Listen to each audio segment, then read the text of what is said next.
اب میں ہندوستان کے معروف و مشہور عالم دین فضیلت الشیخ محمد مظہر الاعظمی حفظہ اللہ استاد حدیث جامعہ عالیہ عربیہ مئو سے درخواست کرتا ہوں کہ شیخ تشریف لائیں اور اپنا تأثر پیش کریں۔ ویسے تو شیخ کا نام استقبالیہ میں تھا لیکن وقت محدود ہے، بہر کیف شیخ کو جو بہتر ہو۔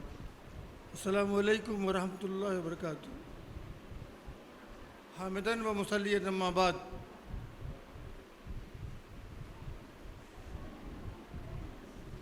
عالی مرتبت صدر صاحب اور سرپرست اعلیٰ دیگر جتنے لوگ بھی یہاں علماء کرام یا معزز حضرات حاضر ہیں، جو اجلاس کے نظمہ ہوتے ہیں وہ حالات کے لحاظ سے ذرا اس کو اٹھاؤ جی۔ تو میں یہ کہہ رہا تھا کہ اجلاس کے نظمہ پروگرام کی نوعیت کے لحاظ سے پروگرام میں تبدیلی کرتے رہتے ہیں۔ میں سمجھتا ہوں کہ اسی بنیاد پر تبدیلی کی اور میرا تأثر کے لیے نام پیش کیا، جبکہ پوسٹر دیکھ کر میں نے خطبہ استقبالیہ کے لیے چند سطور لکھ لیا تھا، اس لیے اگر صدر محترم اور ہمارے سرپرست اجازت دیں تو میں اپنے خطبہ استقبالیہ کے چند اقتباسات پڑھ دوں، اور اگر نہیں تو پھر کیا کہتے ہیں، مجھے سرپرست بھی ہے پڑھ دوں۔ ہاں تو میں نے اقتباسی کا بارہ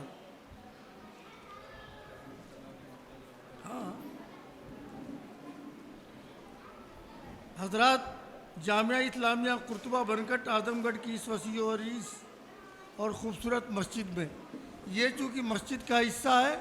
اس لحاظ سے میں نے یہ لفظ استعمال کیا ہے۔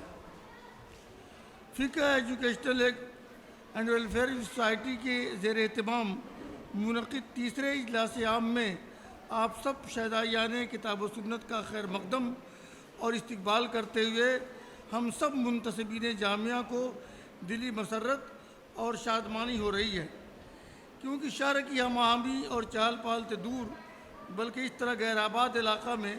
آپ حضرات نے ہماری دعوت پر لبیک کہا اور حاضر ہوئے اور قدوم ممنت سے نوازا۔ ہمارے لیے سعادت کی بات ہے اور نیک فال بھی، اور قوی امید ہے کہ آئندہ بھی آپ اپنے تعاون و حاضری سے نوازتے رہیں گے۔ حضرات، جامعہ اسلامیہ کے ساتھ لفظ قرطبہ کا لاحقہ بڑی اہمیت کا حامل ہے، کیونکہ قرطبہ کا لفظ سنتے ہی اسلاف کی پوری تاریخ آنکھوں کے سامنے آ جاتی ہے، اور مقصد بھی یہی ہے۔ گاہے گاہے باز کھاں یہ قصہ پارینہ را، تازہ خواہی داشتن گرداگاہ سینہ را، کیونکہ زندہ قومیں اپنی تاریخ اور تراث کو محفوظ رکھتی ہیں، جس کے ذریعے وہ خود زندہ و پائندہ رہتی ہیں۔ بصورت دیگر جو قومیں اپنی تاریخ اور اپنے اسلاف کو بھول جاتی ہیں، وہ قومیں خود نقش عالم سے مٹ کر قصہ پارینہ بن جاتی ہیں، جس کی تاریخ گواہ ہے۔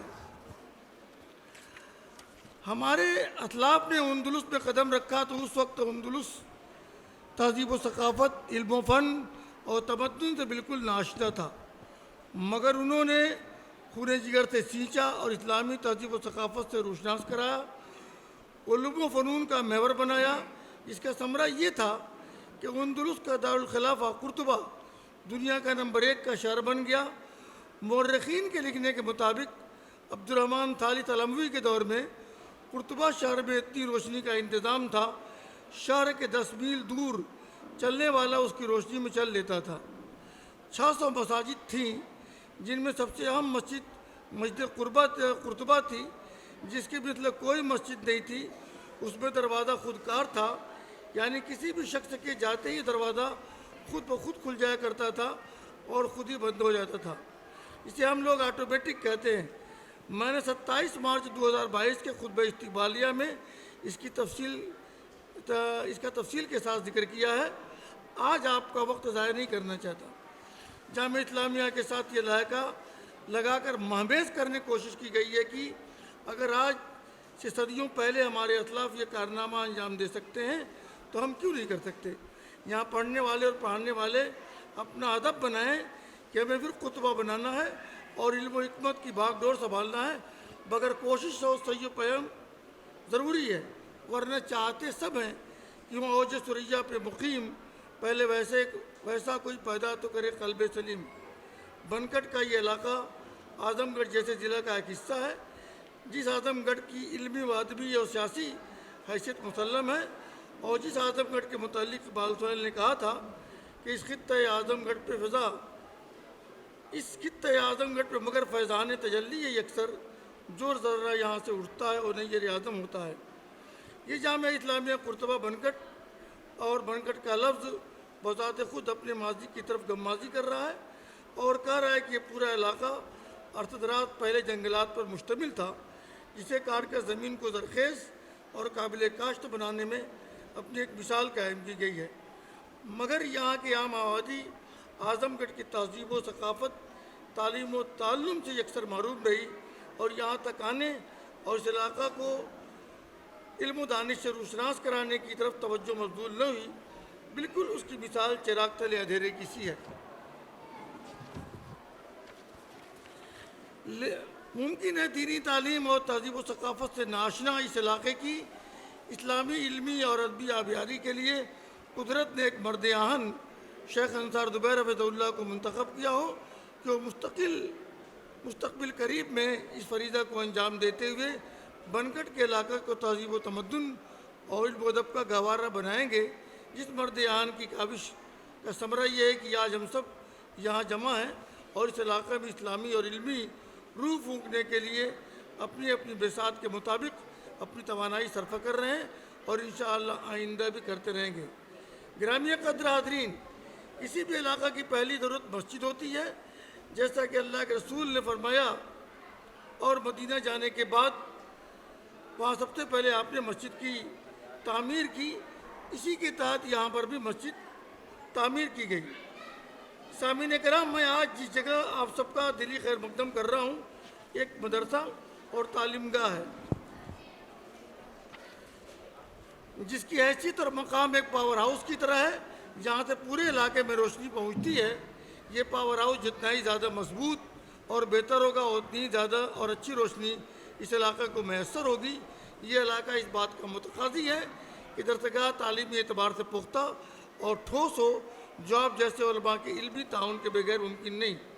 بحمد اللہ، آپ نے ہر موقع پر جس طرح اپنا تعاون پیش کیا ہے، اس سے ہم کو یقین ہے کہ اللہ کی نصرت و مدد کے بعد آپ کا تعاون حسب سابق شامل رہا تو بہت جلد یہ ادارہ ترقی کی منزلوں کو طے کرے گا۔ مدارس و مکاتب کی موجود صورتحال اور عدم توجہ کے پیش نظر میں یہاں علامہ اقبال کی تحریر کا ایک اقتباس کوٹ کرنا پسند کرتا ہوں۔ انہوں نے اندلس کے حالات دیکھنے کے بعد لکھا تھا کہ ان مکتبوں کو اسی حال میں رہنے دو، غریب مسلمانوں کے بچوں کو انہی مدارس میں پڑھنے دو۔ اگر یہ ملا اور درویش نہ رہے تو جانتے ہو کیا ہوگا؟ جو کچھ ہوگا میں انہیں اپنی آنکھوں سے دیکھ آیا ہوں۔ اگر ہندوستانی مسلمان اس کے اثر سے محروم ہو گئے تو بالکل اسی طرح ہوگا جس طرح اندلس میں مسلمانوں کی 800 سال حکومت کے باوجود آج غرناطہ اور قرطبہ کے کھنڈرات اور الحمرا کے نشان کے سوا اس کے پیروں اور اسلامی تہذیب کے آثار کا کوئی نقش نہیں ملتا۔ ہندوستان میں بھی آگرہ کے تاج محل اور دلی کے لال قلعہ کے سوا مسلمانوں کی 800 سال حکومت اور ان کی تہذیب کا کوئی نشان نہیں ملے گا۔ اس لیے میں اپنی اسی اقتباس کے ساتھ اپنی بات ختم کرتا ہوں، اور پھر آپ تمام حضرات کا